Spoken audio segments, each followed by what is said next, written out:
बिस्मिल्लाहिर्रहमानिर्रहीम, अस्सलाम वालेकुम। आज हम स्टार्ट करने जा रहे हैं जी हमारा जो नया सेशन है की जो पोस्ट अप्लाई हुई अनाउंस हुई है, सॉरी, साइकोलॉजिस्ट की डिफरेंट इदारों के अंदर, तो उसके हवाले से हमने सेशन स्टार्ट करने जा रहे हैं। जिस आप लोगों का कोई आपको चार्जेस नहीं होंगे, ये बिल्कुल फ्री है। इसमें अगर आप अकेले भी प्रिपरेशन करना चाहते हैं, यानी कि आप इंडिविजुअली प्रिपरेशन करना चाहते हैं, उसका भी आपको अच्छे से आइडिया हो जाएगा। उसके रिलेटेड भी आपके तमाम क्वेश्चंस के हम आंसर कर देंगे। आप अगर आप हमारे साथ प्रिपरेशन करना चाहते हैं तो उसके हवाले से भी हम आपको बताएंगे कि हम आपकी प्रिपरेशन कैसे करवाएंगे, ठीक है, और किस बेस पे कराएंगे। तो अगर आप हमारे साथ प्रिपरेशन करना चाहते हैं तो वेल एंड गुड, अगर नहीं करना चाहते फिर भी ठीक है, कोई इशू नहीं है। आप आपसे प्रिपरेशन करना चाहते हैं कर लें, आपको आइडिया हो जाएगा कि कैसे प्रिपरेशन करनी है, ठीक है। तो कोई हम फोर्स नहीं करेंगे आपको कि आप हमारे साथ ही प्रिपरेशन करें। तो स्टार्ट करते हैं इसको बाकायदा। आप ये जो क्लासेस लेने जा रहे हैं, ये हमारा एक इंस्टीट्यूशन है, ऑनलाइन इंस्टीट्यूशन है, एजुकेशनल इंस्टीट्यूशन है, हाउस ऑफ डीप साइकोलॉजी।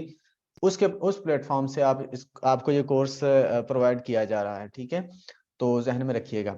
अच्छा, चूंकि आपको मैंने करवानी है, तो सबसे पहले जब भी आप किसी से कोई चीज लेने जा रहे होते हैं, खास तौर पर जब आप किसी की सर्विसेज ले रहे होते हैं ना, तो आप का सबसे पहले क्वेश्चन ये होना चाहिए कि जी आप जो आप हमें सर्विसेज दे रहे हैं, आप किस बेस पे दे रहे हैं, कि आपके पास उसका एक्सपीरियंस भी है या नहीं, कि आपने उसको पहले करवाया हुआ है या नहीं, या आप पहले उसको प्रोवाइड कर रहे हैं या नहीं कर रहे हैं। तो ये आपका क्वेश्चन होना चाहिए। तो इसी क्वेश्चन के आंसर करने के लिए मैंने ये अपना इंट्रोडक्शन लिख दिया। यहाँ पर नाम मेरा है लतीफ रहमानी, लेक्चरर साइकोलॉजी। अल्हम्दुलिल्लाह इस दफा मैं सेलेक्ट हुआ हूँ लेक्चरर साइकोलॉजी। रिसर्च स्कॉलर हूँ, उसके साथ साथ पीपीएससी टेस्ट क्वालिफाइड। जाहिर सी बात है, अगर मैं पीपीएससी लेक्चरर सेलेक्ट हुआ, 2 दफा क्वालिफाई किया है मैंने, लेकिन पिछली दफा सेलेक्ट नहीं हो सका था। इस दफा अल्हम्दुलिल्लाह सेलेक्ट हो चुका हूँ। पीपीएससी इंटरव्यू क्वालिफाइड, ये भी अल्हम्दुलिल्लाह क्वालिफाई किया है। उसके बाद एक्सपीरियंस इन पीपीएससी प्रिपरेशन, इससे पहले हम जो पीपीएससी के 2 सेशंस करवा चुके हैं, तीसरा हमारा चल रहा है 6 मंथ का ना।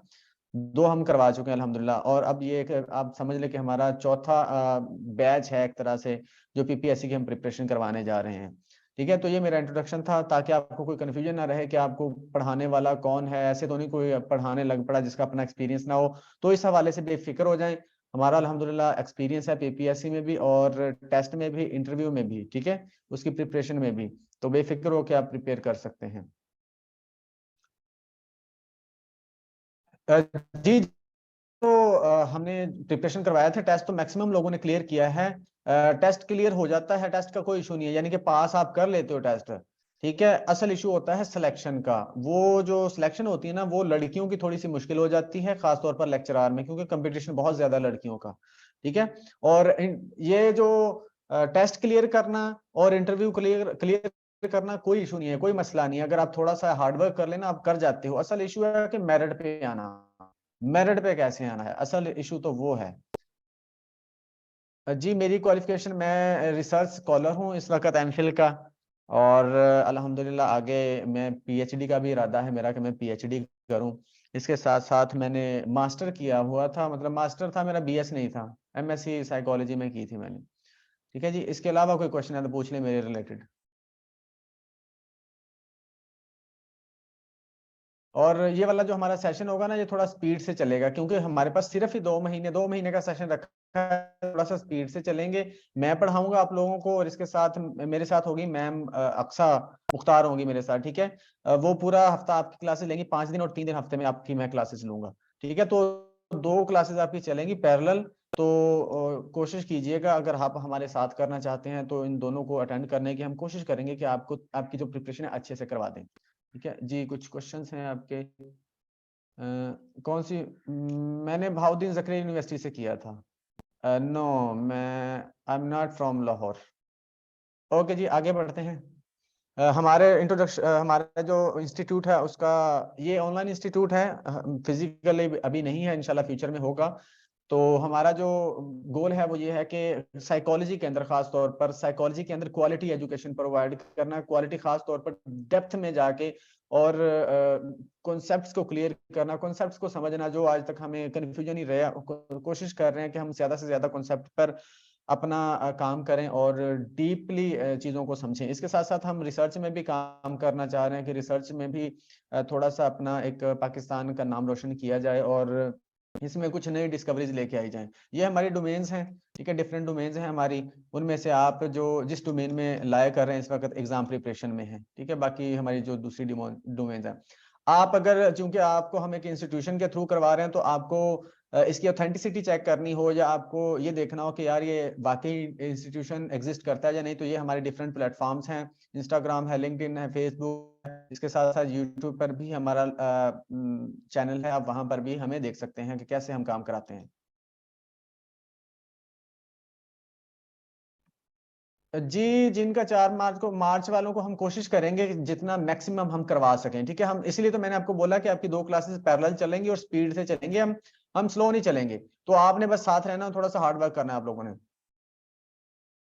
जी, जी, नोट्स आपको मिलेंगे, नोट्स भी मिलेंगे, आपको रिकॉर्डिंग भी मिलेगी।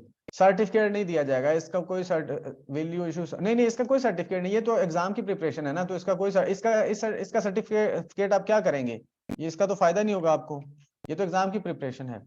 अच्छा जी, कोर्स इंट्रोडक्शन हम आपको जो कोर्स करवाएँगे उसमें ये चीज़ें आपको प्रोवाइड की जाएँगी, कॉन्सेप्ट देने की कोशिश करेंगे, डीप अंडरस्टैंडिंग करने की कोशिश करेंगे ताकि आप चूँकि 50% पेपर आपका नॉलेज बेस होगा, 50% पेपर आपका कॉन्सेप्ट बेस होगा, ठीक है? ऑलमोस्ट ये percentage almost according to us हम मेरे मुताबिक चूँकि मैंने 2 दफ़ा इसको कंडक्ट किया है, तो मेरे ख्याल में 50% तकरीबन होता है कॉन्सेप्चुअल और 50% आपके नॉलेज बेस से होता है, यानी कि ये किताब किसने लिखी है, ये कब पैदा हुआ है, ये कहाँ पैदा हुआ है, ये नॉलेज होता है। और कॉन्सेप्ट होता है आपको एक सिचुएशन दी जाती है, उसमें से ढूँढ के आपने अगर आपने डीपली समझा होगा तो उसमें से ढूँढ के आपने आंसर करना होता है, ये आगे जाके हम आप देखते हैं। इसके साथ-साथ हम कोशिश करेंगे आपको ऑडियो लेक्चर्स जब हम आपकी वीडियो क्लास नहीं ले पाएँगे या ऑनलाइन में कोई इश्यू हो तो हम आपको ऑडियो लेक्चर सेंड कर दिया करेंगे, अदरवाइज़ ये वीडियो तो रिकॉर्ड हो ही रही है। इसके साथ-साथ हम आपको नोट्स भी देंगे, टेस्ट भी आपके लेंगे, इसके साथ-साथ डिस्कशंस को भी हम अरेंज करेंगे, ठीक है? ये हमारा तरीकाकार होता है इसका। उसके बाद एग्ज़ाम प्रिपरेशन चूँकि मैं थोड़ा स्पीड से चल रहा हूँ, हमने कोशिश करना है कि ज़्यादा से ज़्यादा कवर कर लें, तो मैं आपको बता अच्छा, पीपीएससी एग्ज़ाम स्ट्रैटेजीज़ ये बहुत गौर से सुनने वाली चीज़ है, ये आप क्वेश्चन बाद में कर लीजिएगा, हम 10-15 मिनट रख लेंगे, ठीक है? पहले ये वाली चीज़ समझें जो आपके काम की है, एक दफ़ा क्वेश्चन से अपना ज़हन हटा दें।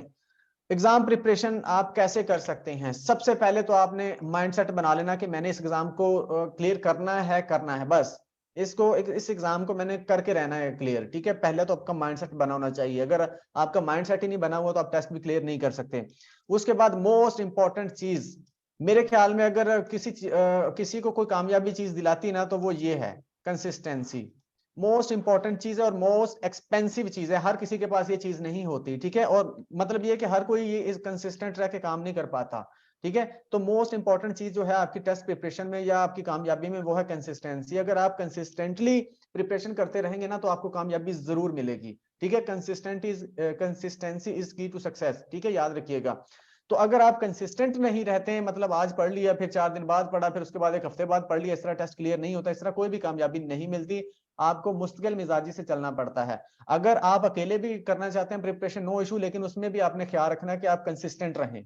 डेली काम करना है आपने और हार्ड वर्क करना है, ठीक है? ये नहीं कि थोड़ा-सा कर लिया और खत्म, आप कह दें कि मैंने बस दो रोज़ कर तो रही हूँ या कर तो रहा हूँ। कंसिस्टेंसी के साथ करना और हार्ड वर्क करना है। अगर आप अकेले कर रहे हैं तो ये याद रखिएगा, इस पॉइंट को भूलना नहीं है। अगर आप हमारे साथ करेंगे तो हम आपको कंसिस्टेंट रखने की कोशिश करेंगे। हम आपको रोज़ डेली बेसिस पे हम आपको जगाने की कोशिश करेंगे। उसके साथ-साथ बुक्स हम आपको प्रोवाइड करेंगे, आपने बुक्स पढ़नी है, ठीक है? बुक्स में से हमने जो मेन-मेन पॉइंट्स थे या मेन-मेन टर्म्स की कोशिश की है उनको निकाल के नोट्स बनाएँ। आपको डेप्थ में जाके बुक्स को पढ़ने की ज़रूरत नहीं पड़ेगी अगर आप हमारे साथ काम कर रहे हैं, हमारे साथ प्रिपरेशन कर रहे हैं, क्योंकि हमने नोट्स बनाए हैं बहुत ही प्रिसाइज़ फॉर्म में, पॉइंट टू पॉइंट नोट्स बनाए हैं, ठीक है? डिफरेंट बुक्स को हमने मतलब समराइज़ कर दिया है। इसके साथ-साथ आपको नोट्स प्रोवाइड किए जाएँगे, टेस्ट आपके लिए जाएँगे, ठीक है? और याद रखिएगा नोट्स एक हम तो आपको प्रोवाइड करेंगे, हमने अपनी मेहनत जितनी की है वो हम आपको प्रोवाइड कर देंगे, दे देंगे, लेकिन उसके बाद दूसरी बात आपने क्या करनी है, अपने नोट्स बनाने हैं। याद रखिएगा अपने नोट्स, आपके नोट्स की जितनी वैल्यू होगी, जितनी वर्थ होगी, उतनी किसी चीज की नहीं होती। अब नोट्स कैसे बनाने, मिसाल के तौर पर मैंने आपको बताया है जी सिगमंड फ्राइड, मैंने आपको बताया जी साइकोएनालिसिस को डेवलप किया है सिगमंड फ्राइड ने। कैसे बनाने हैं आपने नोट्स, हमने आपको एक ट्रैक पे चढ़ा देना है, उस ट्रैक पे संभल के आपने रहना है, उस ट्रैक में से एक्सप्लोर चीजों को आपने करना है। मिसाल के तौर पर मैंने आपको बताया जो माइक इसका ऑन है, बाद में आपके माइक को ऑन कर दूंगा, मैं अभी फिलहाल नहीं। अच्छा, मैंने आपको बताया जी जो सिगमंड फ्रायड है ना, वो साइकोएनालिसिस के फाउंडर हैं, ये बता के मैं आगे निकल गया हूँ। अब आपने क्या करना है, आपने, मैंने आपको पॉइंट दे दिया सिगमंड फ्रायड, आपने क्या करना है, जब क्लास एंड हो जाएगी उसके बाद आपने सिगमंड फ्रायड को पकड़ लेना, फिर आपने क्या लिखना है कि ये कहाँ पैदा हुआ, कब पैदा हुआ, इसके और क्या कंट्रीब्यूशन है, इसकी बुक्स कौन कौन सी हैं, इसके मेन कॉन्सेप्ट्स कौन कौन से हैं, ये आपने अपने नोट्स बना के लिखने हैं। हम कोशिश करेंगे मैक्सिमम चीजों हम ही मैक्सिमम चीजें निकाल के हम ही आपको प्रोवाइड कर दें, लेकिन मैं आपको मिसाल दे रहा हूँ, ये अगर हमने एक आपको नुक्ता बताया ना, तो उस नुक्ते में से बहुत सी चीजें आपने खुद भी निकालनी है, उसके बैठ के आपने नोट्स बनाने हैं कि यार ये सिगमंड फ्रायड के साथ कौन कौन सी चीजें और एसोसिएट कर रही हैं, तो बैठ के आपने लिखते जाना, इस तरह नोट्स बनाते जाना है।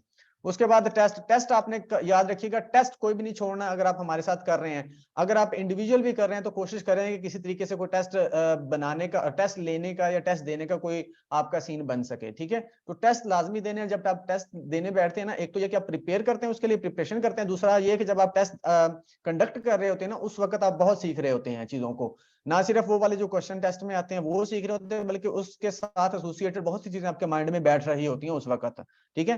तो ये अगर आपने थोड़ा सा इसको डीपली समझा होगा तो आपको समझ आ जाएगी इस चीज की जो मैं बता रहा हूँ। उसके बाद डिस्कशंस में लाजमी पार्टिसिपेट करें, ज्यादा से ज्यादा, वो कहते हैं ना, बाल की खाल निकालने की कोशिश करें, ठीक है, अगर आप इस एग्जाम को क्लियर करना चाहते हैं। अब जैसे मैंने आपको बोला कि सिगमंड फ्रायड ने डेवलप किया है साइकोएनालिसिस, आप इसमें से निकालें जी इसका और कौन कौन सा काम है। मिसाल के तौर पर आप मुझसे क्वेश्चन कर सकते हैं कि इसका और कौन कौन सा काम हो सकता है। अच्छा, ये पैदा कहाँ पे हुए थे, अच्छा ये इनका जो मेजर रोल क्या था, इसके इसके फादर क्या करते थे, इसके कितने ब्रदर थे, ये आप मतलब बाल की खाल निकालना शुरू कर दें चीजों की। और ये ना सिर्फ आप डिस्कशंस के अंदर किया करें, बल्कि आप अपने तौर पर जब नोट्स बनाने बैठेंगे तो भी वहां पर भी आपने ऐसे ही करना है। तो ये कुछ स्ट्रेटजीज हैं, ये तरीकाकार हैं, ये ट्रिक हैं जिनके थ्रू आप अगर चलें तो आप इजीली इस एग्जाम को क्लियर करते हैं। याद रखिएगा, यूपीएससी का एग्जाम शॉर्टकट के साथ कभी भी क्लियर नहीं कर सकते आप, आपको हार्ड वर्क करना पड़ता है और आपको डीप अंडरस्टैंडिंग, डीप स्टडी करना पड़ती है, कॉन्सेप्ट्स को समझना पड़ता है, फिर कहीं जाके आप टेस्ट को क्लियर करते हो और मेरिट पर आते हो। टेस्ट तो क्लियर हो जाता है, जिसके पास नॉलेज होता है वो भी टेस्ट क्लियर कर लेता है, 14 वो भी नंबर ले लेता है, ठीक है, क्योंकि 14 होते हैं। चक्कर तो रोलना है कि आप मेरिट पे आए। मेरिट पे आने के लिए आपको हार्डवर्क करना पड़ेगा, डीप अंडरस्टैंडिंग, कॉन्सेप्ट समझने होंगे, फिर आप मेरिट पे आएंगे। असल तो चक्कर है ही मेरिट पे आने का ना, पास हो जाएंगे वो आपका चांस दाई नहीं होता, लेकिन उसका क्या फायदा 4 साल बाद जाके आपकी बारी आनी है फिर, क्योंकि लेक्चरर साइकोलॉजी जो होते हैं वो 3-4 साल बाद ही दोबारा सीट्स आती हैं, ठीक है। तो मेरिट पे आने का सोचना है आपने, टेस्ट क्लियर करने का नहीं सोचना। उसके बाद how you can be on merit, आप मेरिट पर कैसे आ सकते हैं, इसके लिए दो ट्रिक्स हैं हमारे पास। दो चीजें, एक तो आपने क्या करना है, नॉलेज आपके पास होना चाहिए जितना मैक्सिमम आप रख सकते हैं, दूसरा कॉन्सेप्ट और डीप अंडरस्टैंडिंग, जो मैंने आपको ऊपर बात बता दी, इन दोनों चीजों को लेके चलना आपने, ठीक है। ये नॉलेज हर किसी के पास होता है, याद रखिएगा, नॉलेज हर किसी के पास होता है, सब लोग जितने साइकोलॉजी पढ़ते हैं सबके पास नॉलेज होता है, लेकिन कॉन्सेप्ट और डीप अंडरस्टैंडिंग हर किसी के पास नहीं होती। यही चीज अगर आपने अपने अंदर पैदा कर ली, कॉन्सेप्ट और डीप अंडरस्टैंडिंग आपने ले ली साइकोलॉजी की, तो आप बहुत से लोगों को पीछे छोड़ चुके हैं उस वक्त ही, ठीक है। फिर आपका उन लोगों से कंपटीशन होगा जिनके पास कॉन्सेप्ट और डीप अंडरस्टैंडिंग है साइकोलॉजी की, फिर आपका कंपटीशन उनके साथ होगा, बाकी तो बहुत पीछे रह जाएंगे, ठीक है। तो अगर आप ऊपर वाले 20% लोगों में आना चाहते हैं तो आपको ये दूसरा जो पॉइंट है इस पर फोकस करना है। उसके बाद पेपर पैटर्न क्या होता है, ये जो एनटीएस का टेस्ट है इसका भी 20% ही होगा जीके और 80% सब्जेक्ट होगा, और पीपीएससी जो है इसका भी 80% सब्जेक्ट होगा और 20% जीके होगा, ठीक है जी। ये पेपर पैटर्न है जो हमें मिलेगा पीपीएससी के थ्रू या फिर उसके थ्रू एनटीएस के थ्रू, ठीक है जी। यहां तक कोई क्वेश्चन है तो पूछें, आप माइक ऑन भी कर सकते हैं।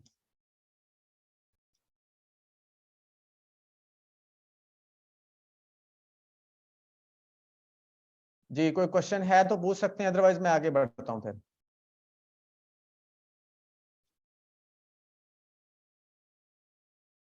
ओके,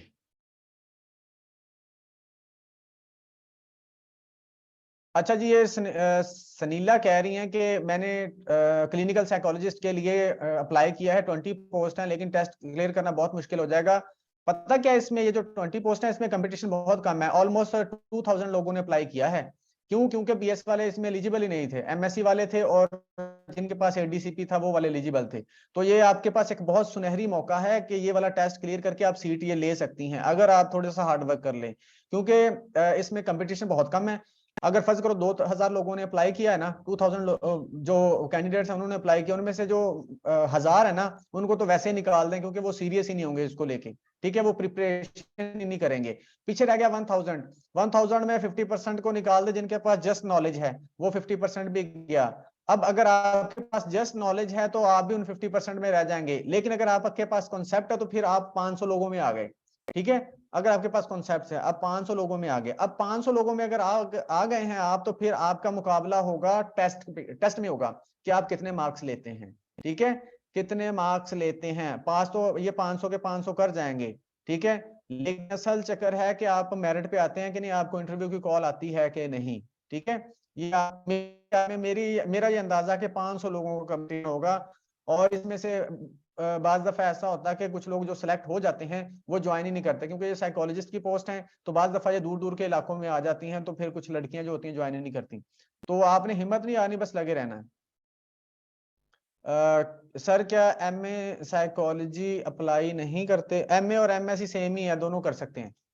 अच्छा जी, उसके बाद हम आगे बढ़ते हैं। अच्छा, कुछ क्वेश्चंस मैंने आप लोगों के लिए निकाले हैं कि कैसे आपने कॉन्सेप्ट्स और इसकी डीप अंडरस्टैंडिंग लेनी है। पास्ट पेपर के क्वेश्चन है जो रिसेंटली आया था, इसका आपने आंसर करना है मुझे क्वेश्चंस का, ठीक है। अच्छा, scent play its role in learning, वो कहते हैं सेंट या खुशबू आप कह सकते हैं कि लर्निंग में अपना रोल प्ले करती है। If students learn in the environment of particular orange scent, अगर स्टूडेंट जो हैं वो लर्न कर रहे हैं ऑरेंज सेंट के एक माहौल में, यानी कि वो ऐसा एनवायरनमेंट जिसमें ऑरेंज सेंट है, then if one group scent environment but other group could not resolve without orange order, वो कहता है कि अगर एक ग्रुप है, अगर उसको ऑरेंज सेंट वाले इन्वायरमेंट में बिठाया जाता है तो वो तमाम चीजों को रिकॉल कर लेता है, जबकि तो दूसरा जिसको नहीं ऐसे माहौल में बिठाया जाता वो रिकॉल नहीं कर पाता। इसके अंदर क्या वर्ड इंडिपेंडेंट वेरिएबल, इसमें इंडिपेंडेंट वेरिएबल कौन सा है बताएं? इन्वायरमेंट, ऑरेंज सेंट या स्टूडेंट?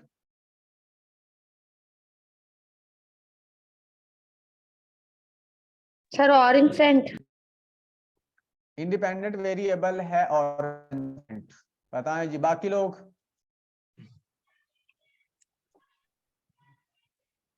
स्टूडेंट है इंडिपेंडेंट वेरिएबल। अच्छा, ऑरेंज सेंट में वो कहते हैं ऑरेंज जो सेंट है ना वो अपना रोल प्ले करती है लर्निंग में। ऑरेंज सेंट में एक ग्रुप है वो क्या करता है, वो ऑरेंज सेंट वाले इन्वायरमेंट के अंदर अच्छे सी चीजों को रिकॉल कर लेता है, लर्न कर लेता है, जबकि जो दूसरा ग्रुप है वो रिकॉल नहीं कर पाता। तो इंडिपेंडेंट वेरिएबल क्या होगा?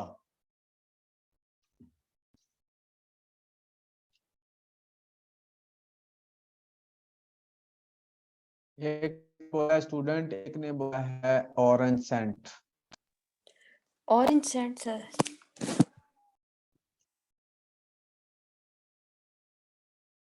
इंडिपेंडेंट वेरिएबल ऑरेंज सेंट, बताएं जी।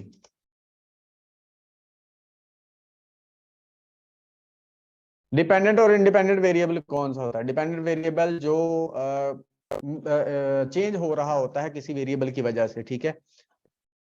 अच्छा, अब इसमें इंडिपेंडेंट वेरिएबल कौन सा है? फाइनल आंसर बताएं जल्दी से।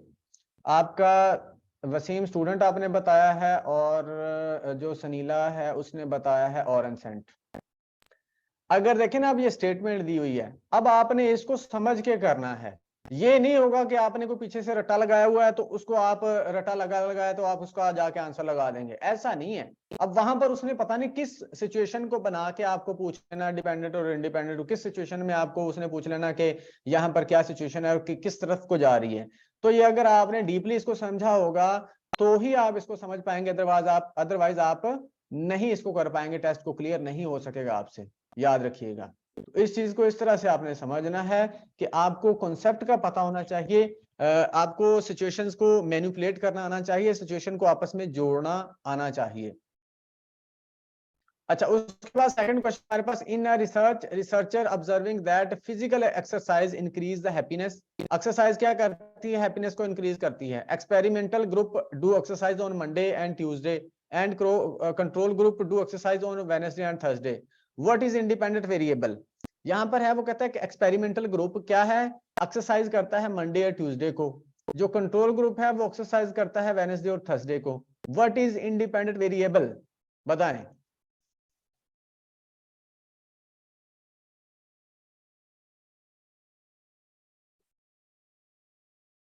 अब फिर एक्सरसाइज क्या करती है, हैप्पीनेस को बढ़ाती है। इट मींस कि हैप्पीनेस हमारा डिपेंडेंट वेरिएबल है और एक्सरसाइज क्या है, इंडिपेंडेंट वेरिएबल। सिंपल, इस तरह से आपने चीजों को देखना है, ठीक है। अच्छा, ऑरेंज सेंट क्या करती थी, लर्निंग को बढ़ाती थी, तो वहां पर जो ऑरेंज सेंट है वो आपका इंडिपेंडेंट वेरिएबल होगा। अच्छा, उसके बाद आ जाते हैं, नेक्स्ट क्वेश्चन है, Farhan want to help the people to cope stress and live a healthy life by their own self, which field of psychology he should choose. वो कहते हैं कि अच्छा, अब फरहान चाहता है कि लोगों की हेल्प करना, कि वो मतलब कि स्ट्रेस फ्री या स्ट्रेस को कोप करना सीखें और हेल्दी लाइफ गुजारें, तो वो कौन सी फील्ड चूज करेगा। ऑफ कोर्स हेल्थ साइकोलॉजी, ठीक है। अगर वो इसमें जाना चाहता है तो हेल्थ साइकोलॉजी इसका राइट आंसर होगा। इस तरह से आपने चीजों को समझना है, इस तरह से समझेंगे तो आपको बहुत आसानी हो जाएगी। नॉलेज तो हमने लेना ही लेना, लेकिन इस तरह से थोड़ी सी अंडरस्टैंडिंग और कॉन्सेप्ट्स के साथ चलेंगे तो बहुत चीजें आसान हो जाएंगी और सक्सेस जो लेना, कामयाबी लेना ईजी हो जाता है। जी, यहां तक कोई क्वेश्चन है तो पूछें जल्दी से।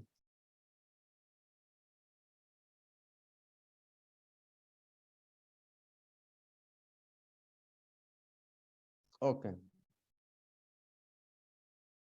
ओके, आगे बढ़ते हैं।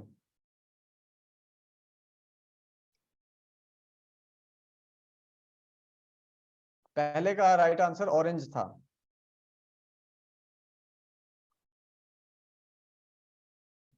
जी सनीला, आप कह रही हैं कि आपने पास पेपर पढ़ के पेपर दिया, पास पेपर से पेपर आप क्लियर नहीं कर सकते, याद रखिएगा। पास पेपर से आपको सिर्फ आइडिया मिलता है कि किस टाइप के क्वेश्चन आते हैं, सेम टू सेम क्वेश्चन नहीं आ रहे होते। वहां पर 2 4 5 क्वेश्चन आ जाएंगे सेम टू सेम, सारे क्वेश्चन नहीं आ सकते। पास पेपर पढ़ के नहीं, मैंने बहुत मेहनत की थी इसके लिए, पूरा 6 मंथ मैंने इसके लिए प्रिपरेशन की थी पीपीएससी के लिए, याद रखिएगा। मैं आपको बता रहा हूँ, मैंने अपने नोट्स बनाए, इतने नोट्स बनाए ना, बहुत से, मतलब हर किताब के नोट्स बने हुए थे मेरे। तो 6 मंथ मैंने प्रिपरेशन किया और हार्ड वर्क किया मैंने, ठीक है। 6 मंथ मैंने कोई भी अपनी जो मतलब ऐसी एक्टिविटी जिससे टाइम वेस्ट हो सकता था वो मैंने नहीं की। तो इसके लिए आपको कंसिस्टेंटली काम करना पड़ता है, हार्ड वर्क करना पड़ता है, क्योंकि इसका रिवार्ड भी तो आपको बहुत बड़ा मिलता है ना। फिर आगे बढ़ते हैं। अच्छा, कुछ कुछ कॉन्सेप्ट्स हमने अपने हिसाब से डिजाइन किए हैं ताकि आपको याद करने में आसानी हो और आपको भी आइडिया हो कि जब आप कॉन्सेप्ट्स ले रहे हो। अच्छा, ये एक और मसला होता है, बहुत इंपॉर्टेंट चीज है, याद रखिएगा।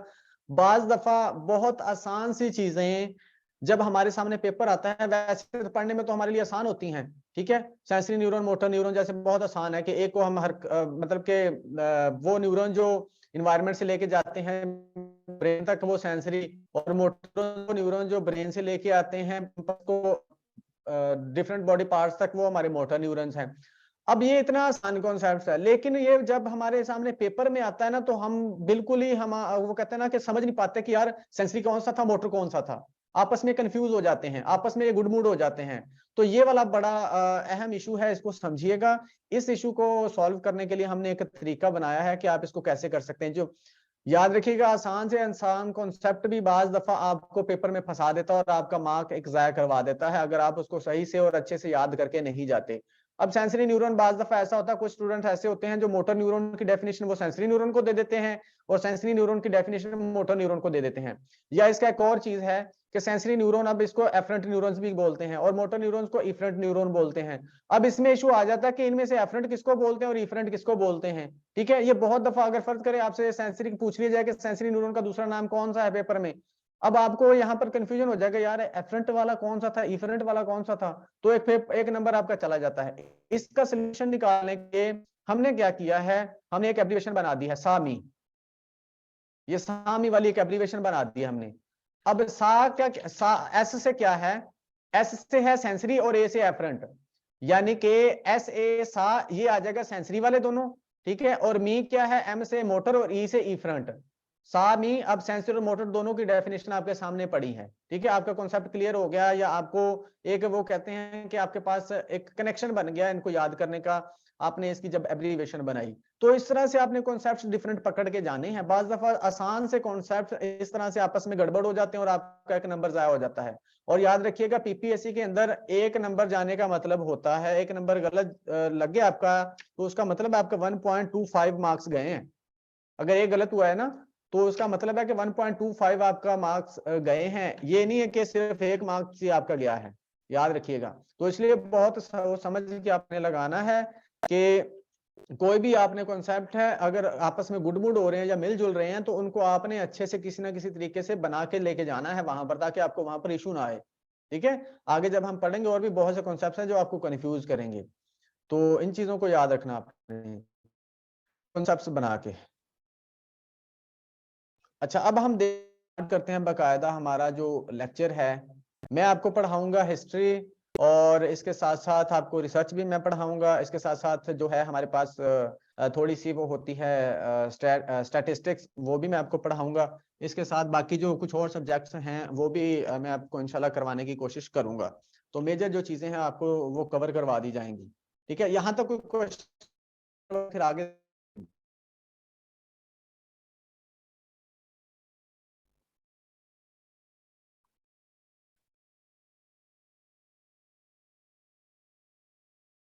जी, कोई क्वेश्चन या नहीं?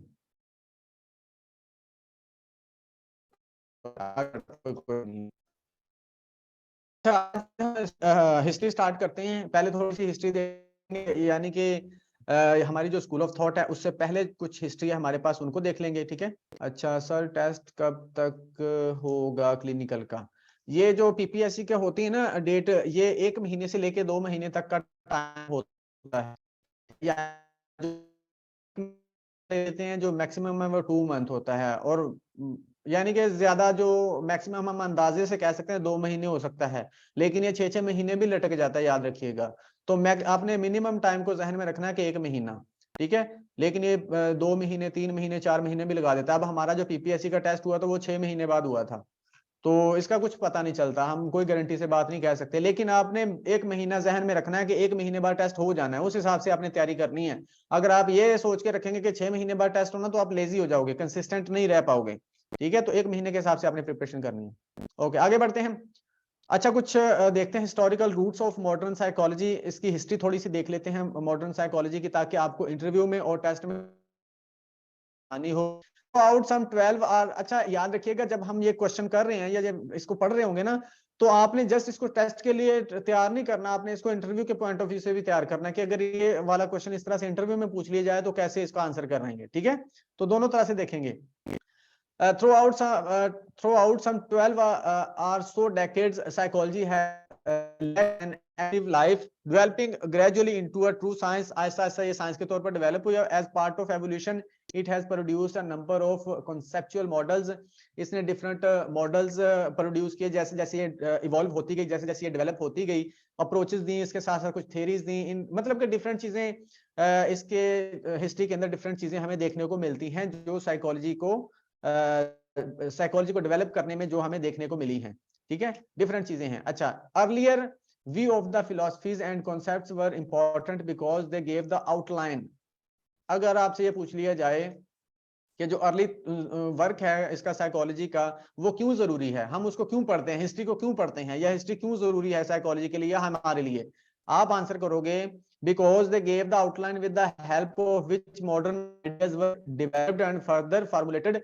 आप कहोगे कि जो मॉडर्न आइडियाज हैं या मॉडर्न जितना भी काम हुआ है, उनकी बेस कहीं जाकर वो उसी काम से निकलती है, उसी काम ने उनके लिए बेस प्रोवाइड की थी। ठीक है, इस हिसाब से है। Psychology has a long past but only a short history. Hermann Ebbinghaus, जिसने मेमोरी पर बहुत काम किया था, उसका कहना था कि जो साइकोलॉजी है ना, इसकी पास्ट इसका बहुत लंबा है, माजी इसका बहुत बड़ा है, लेकिन इसकी हिस्ट्री बहुत छोटी है।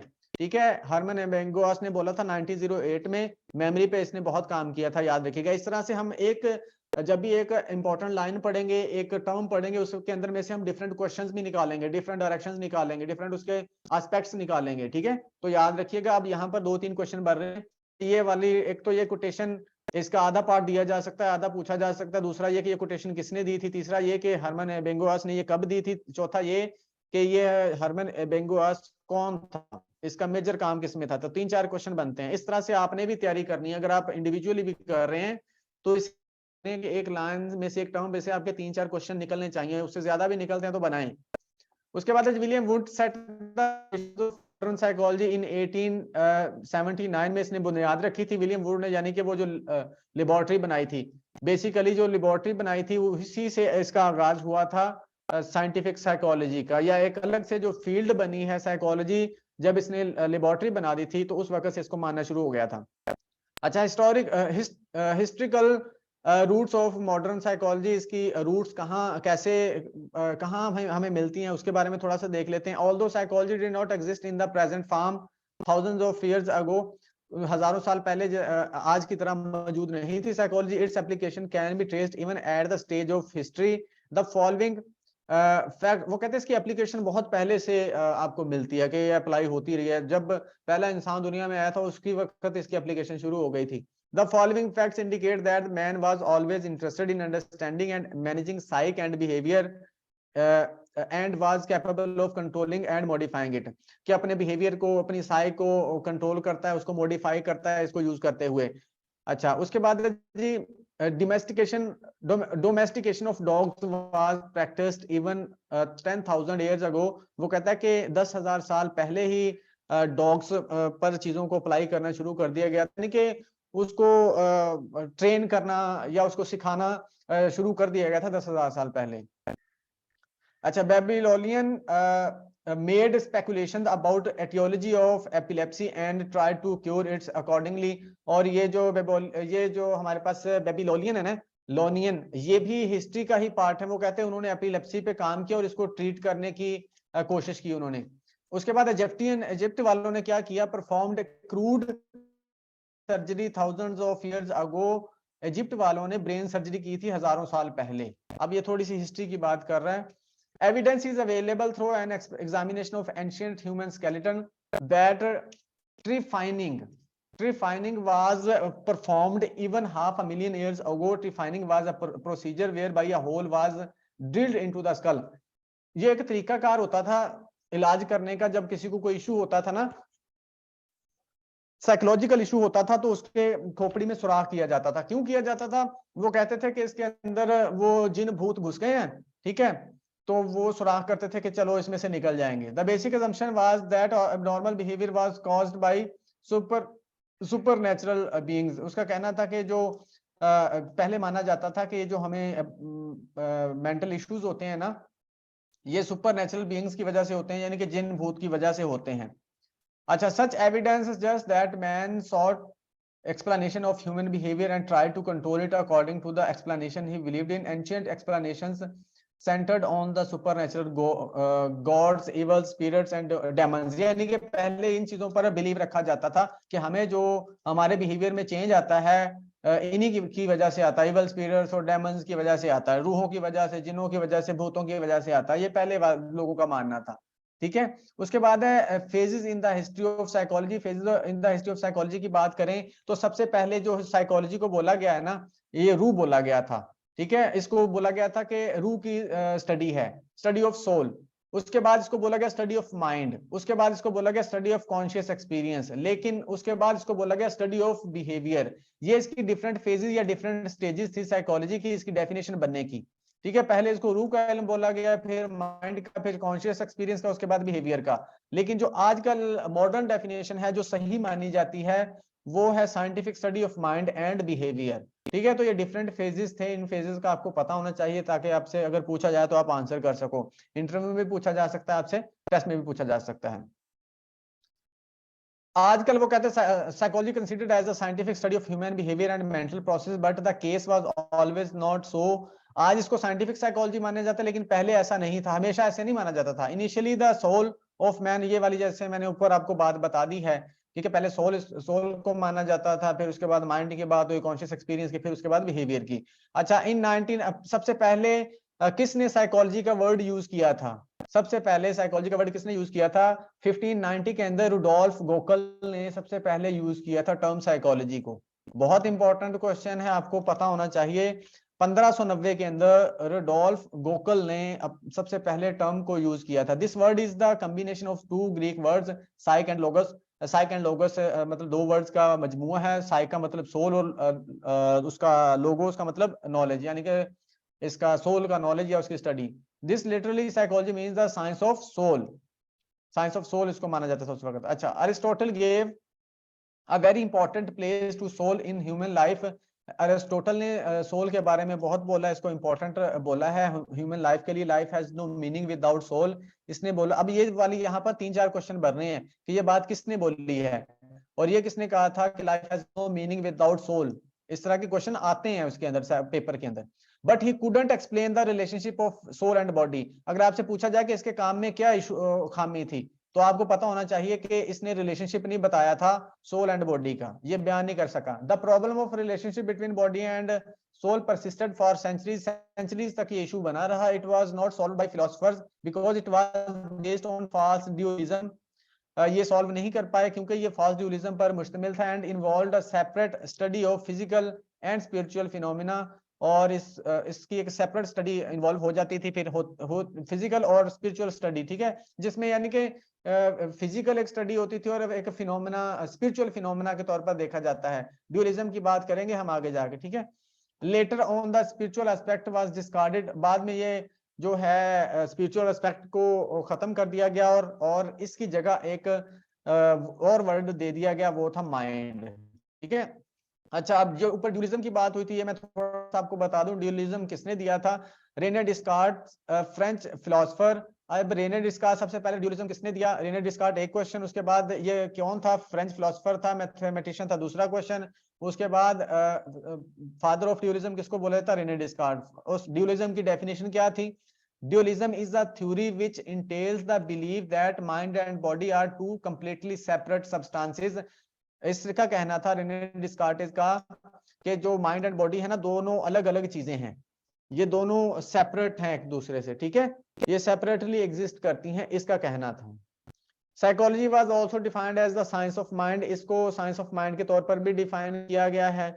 Modern psychology is no longer interested in the study of mind. ये आपको वो जो फेजेस मैंने ऊपर बता दिए ना, उन्हीं की बात हो रही है ऐसा था। पहले अब ये माइंड की तरफ आ जाएंगे, उसके बाद ये कॉन्शियस एक्सपीरियंस की बात करेंगे, उसके बाद लास्ट में फिर ये बिहेवियर की बात करेंगे, जो यानी कि जो डेफिनेशन हमने ऊपर दी है, ठीक है, ये सारी वही है। अच्छा, उसके बाद modern psychologist define it as science of behaviour, वही वाली बिहेवियर की बात आ गई। It was Watson the founder of behaviourist school of thought who postulated this definition, जिसने ये डेफिनेशन दी थी। ये भी याद रखना है कि ये साइंस ऑफ बिहेवियर किसने बोला था, जेबी वाटसन ने बोला था। और जेबी वाटसन कौन थे, बिहेवियरिज्म स्कूल ऑफ थॉट के फाउंडर थे। This definition is comprehensive in the sense that it identifies behaviours that are overt and can be observed. और ये भी पूछा जा सकता है, इसकी वो कहते हैं डेफिनेशन कॉम्प्रिहेंसिव इसलिए थी कि ओवर्ट बिहेवियर को डिस्कस करती थी जिनको ऑब्जर्व किया जा सकता था। But this definition also has some limitation, लेकिन इस डेफिनेशन की भी कुछ लिमिटेशंस थी, ठीक है। चूंकि बिहेवियर वाली जो डेफिनेशन बहुत अच्छी डेफिनेशन थी, बहुत ही एक इफेक्टिव डेफिनेशन थी, लेकिन उसमें भी कुछ लिमिटेशंस थी कि आप फिर इंडिविजुअल हमारा जो इनर बिहेवियर है उसको स्टडी नहीं कर पाते या उसको समझ नहीं पाते था, या उसको कहां पर रखोगे। तो फिर बाद में क्या किया गया, फिर उन्होंने बोला कि इसको हम इस तरह से डिफाइन कर देते हैं, psychology is the scientific study of mind and behaviour. तो दोनों चीजों की स्टडी को बोल दिया गया psychology. This definition takes behavior in a very narrow sense. Behavior, as Watson said, was merely stimulus response. इस डेफिनेशन के अकॉर्डिंग सिर्फ स्टिमुलस रिस्पांस की बात हो रही थी। Behaviour for modern psychologist includes both overt behaviour as well as mental processes. वही वाली बात आ गई बाद में। फिर ओवर्ट बिहेवियर कौन सा होता है, जो हमें नजर आ रहा होता है, जो हम देख सकते हैं, और कोवर्ट बिहेवियर जो हम देख नहीं सकते, यानी कि हमारा जो इनर बिहेवियर होता है। बाद में फिर मेंटल प्रोसेसेस को भी इसके साथ शामिल कर दिया गया और डेफिनेशन इसकी बना दी गई। यहां तक कोई क्वेश्चन है तो पूछें।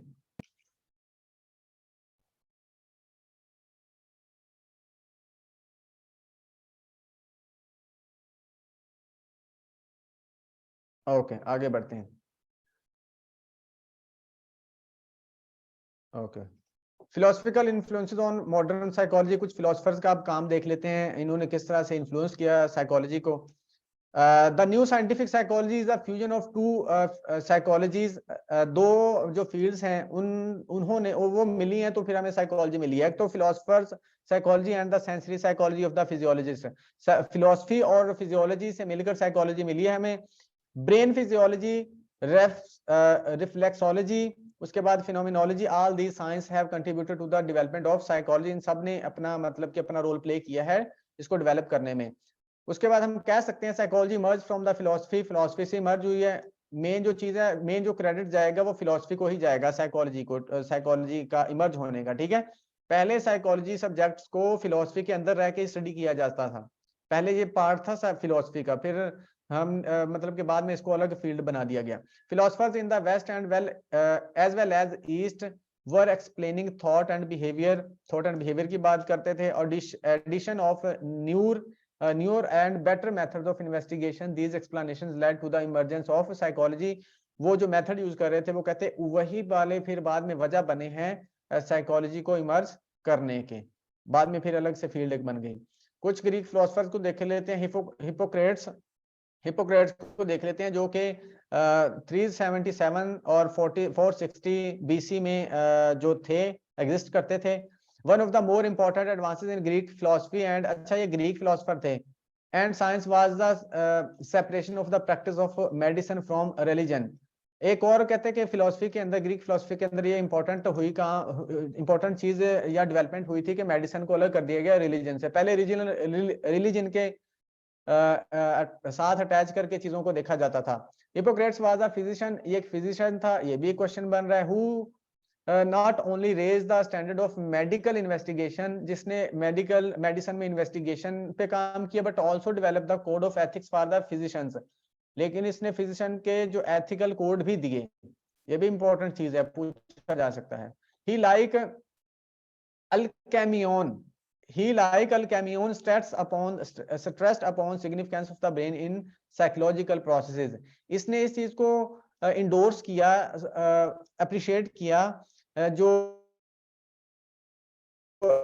प्रोसेसेस हमारे बहुत जरूरी हैं बिहेवियरल प्रॉब्लम्स के लिए। ब्रेन यानी कि वो कहता है जो ब्रेन है हमारा बहुत इंपॉर्टेंट है साइकोलॉजिकल प्रोसेस के लिए। ब्रेन के बगैर साइकोलॉजिकल प्रोसेस नहीं हो सकते, इसने बोला था। And he approach the problems of medicine systematically, और मेडिसिन में डिफरेंट प्रॉब्लम्स को इसने सिस्टमैटिकली सॉल्व करने के लिए तरीके वजह किए या उस पर काम किए।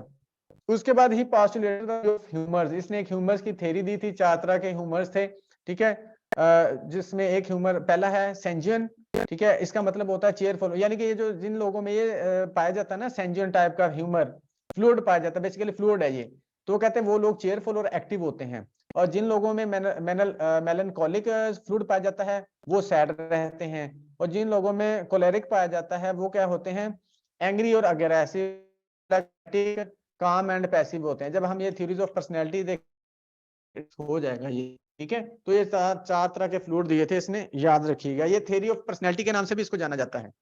उसके बाद है प्लेटो। सर एक क्वेश्चन सर, इन फ्लूइड्स की हर एक में सेपरेशन होती है या हर एक माइंड में ये चारों फ्लूइड्स होते हैं और इनमें से किसी की क्वांटिटी ज्यादा होती है? क्वांटिटी की बात है कि ये ज्यादा होगी, ठीक है सर, डोमिनेंसी होगी ना। ठीक अच्छा, है। उसके बाद हमारे पास है Plato. He was the first person in the history to produce great all embracing system of philosophy, यानी कि इसने फिलोसफी पर बहुत काम किया है, फिलोसफी में इसका बहुत इंपॉर्टेंट रोल है। he is not only developed the theory of knowledge, theory of conduct, theory of state, but also the theory of universe। ये डिफरेंट थ्योरीज हैं जो इसने दी थी, ठीक है, तो इन सबको याद कर लेना। ये पूछा जा सकता है किसने दी थी। पार्ट्स ऑफ सोल, इसका प्लेटो ने क्या कहा था, according to Plato the soul has 3 parts. इसने बोला 3 पार्ट्स हैं, रीजन, स्पिरिट एंड एपिटाइट, ये 3 पार्ट होते हैं इसके सोल के। He discover that all 3 are different kinds of activity going on in a person, ये मतलब डिफरेंट काइंड्स की एक्टिविटी परफॉर्म करते हैं हमारे अंदर। रीजन, स्पिरिट एंड एपिटाइट, ये 3 पार्ट इसने बताए थे सोल के। किसने बताए थे? प्लेटो ने। फर्स्ट 3 तरह की एक्टिविटीज होती हैं, कैसे? फर्स्ट क्या है? एन अवेयरनेस ऑफ गोल और value and this is the act of reason. वो कहते हैं कि गोल और वैल्यू की के बारे में अवेयर होना, हम अवेयर होते हैं हमारा के मतलब हमने करना क्या है, ठीक है, और उसकी वैल्यू की बात करते हैं कि हमारे लिए हमारा गोल कितना इंपॉर्टेंट है, ये काम करता था, यानी कि ये हमारा कौन सा पार्ट है? रीजन का पार्ट है।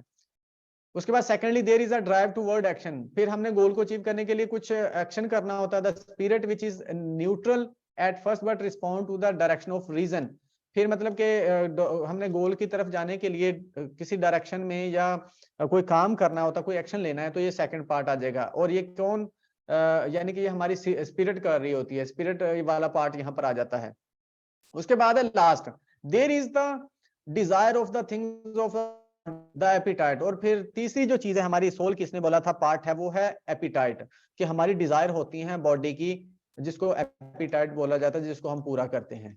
उसके बाद the body itself is inanimate and therefore when it acts or moves it must be moved by the principle of life, the soul। अब ये इंपॉर्टेंट चीज है, कॉन्सेप्चुअल चीज है। वो कहता है कि हमारी बॉडी बेजान है, इसको चलाती है सिर्फ रूह, इसको रूह चलाती है, बॉडी हमारी बेजान है, इसका ये कहना है। In the body the soul experiences sensation, body के अंदर सोल क्या करती है, एक्सपीरियंस करती है सेंसेशन को, डिजायर को, pleasure, love and pain as well as fear and anger. वो कहता है इन सब चीजों को हमारी रूह ही, सोल ही रही होती है। ये प्लेटो का कहना था। तो याद रखिएगा, ये इस तरह के क्वेश्चन पूछे जाएंगे तो आपने प्लेटो का जहन में रखना, ये किसने दिया था। उसके बाद एक और चीज है जो इसके साथ है, associate the rational or thinking part is the highest in order. When a person move from believing to thinking, he move from the visible world to, वो कहता है कि जब इंसान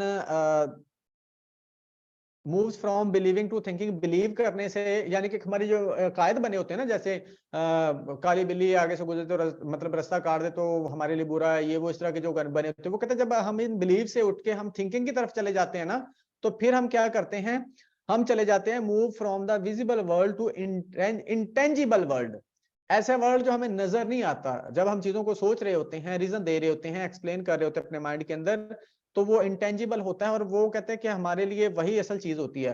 from the realm of opinion to the realm of knowledge, हम opinion की दुनिया से निकल के नॉलेज की दुनिया में चले जाते हैं। Thinking is particularly the characteristic of scientist, कहता है जो थिंकिंग है ना, ये साइंटिस्ट की एक कैरेक्टरिस्टिक है। वही बंदा सोचता है जो साइंटिस्ट होता है, वो सोचने वाला साइंटिस्ट ही होता है। For him visible things are the symbol of reality. वो कहता है कि जो उसके अकॉर्डिंग है ना, जो विजिबल चीजें हैं ये रियलिटी की सिंबल्स होते हैं, साइंस होते हैं। That can be thought but not seen, ठीक है, जिनको सोचा जा सकता है लेकिन देखा नहीं जा सकता। बाय यूजिंग विजिबल सिंबल्स, यानी कि जब हम सोचते हैं ना तो डिफरेंट सिंबल्स या इमेजेस आ रही होती है। By using visible symbols science provides a bridge from the visible to the intangible world. और इसने ब्रिज कायम किया। Plato believe that thinking gives us knowledge of truth. वो कहता है थिंकिंग हमें क्या देती है, नॉलेज ऑफ ट्रूथ देती है। डीप, ये गहरी बात है, इसको समझना है आपने। कि वो कहता है कि जो हमारा सोचना होता है ना, ये हमें बेसिकली सच्चाई तक पहुंचाता है। अगर हम चीजों को सोचेंगे तो हम चीजों की डेप्थ में चले जाते हैं और असलियत तक पहुंच जाते हैं या सच्चाई तक पहुंच जाते हैं, अकॉर्डिंग टू प्लेटो। जी, यहां तक क्वेश्चन है तो पूछें कोई।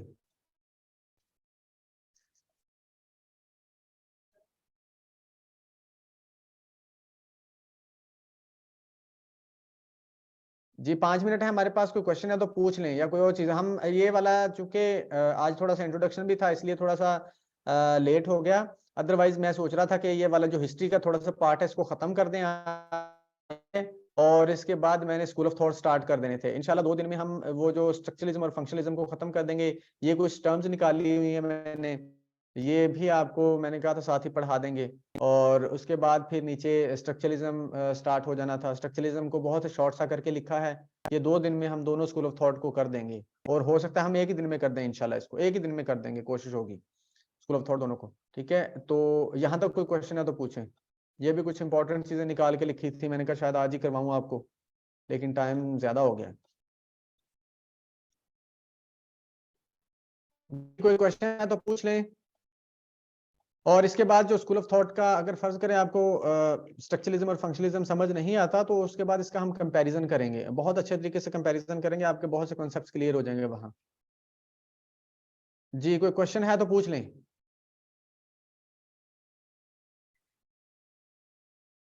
व्हाट इज साइकोफार्माकोलॉजी, मोबाइल पर पढ़ा नहीं जाता। हम आपको नोट्स दे देंगे, आप बेफिक्र हो जाएं, आपको नोट्स दे देंगे। साइकोफार्माकोलॉजी ये इसको हम डिस्कस करेंगे, बेफिक्र हो जाएं, इसको भी डिस्कस करेंगे। ये आज वाले के हिसाब से पूछे ना, जो आज का लेक्चर है उसमें से पूछें। ये भी एक साइकोलॉजी की फील्ड है, इसको भी हम डिस्कस करेंगे, बेफिक्र हो जाएं। जी सर, ये दवाइयों वगैरह से बिलोंग करती है ना? हाँ जी, क्या जी जी बिल्कुल बिल्कुल।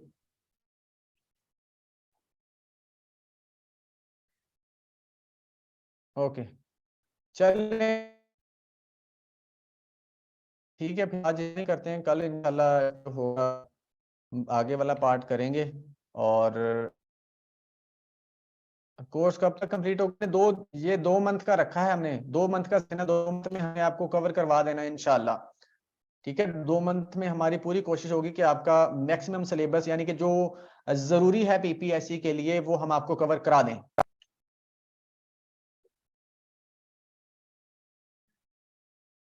Being a clinical psychologist you can do that. वो जो आप मेडिसिन की बात कर रही हैं, आपको साइकाइट्रिस्ट बनना पड़ेगा अगर आपने मेडिसिन देनी है। एक साइकाइट्रिस्ट दे सकता है, एक साइकोलॉजिस्ट मेडिसिन नहीं दे सकता। हाँ, कह रहे हैं कि आजकल ये बात चल रही है कि जो क्लिनिकल साइकोलॉजिस्ट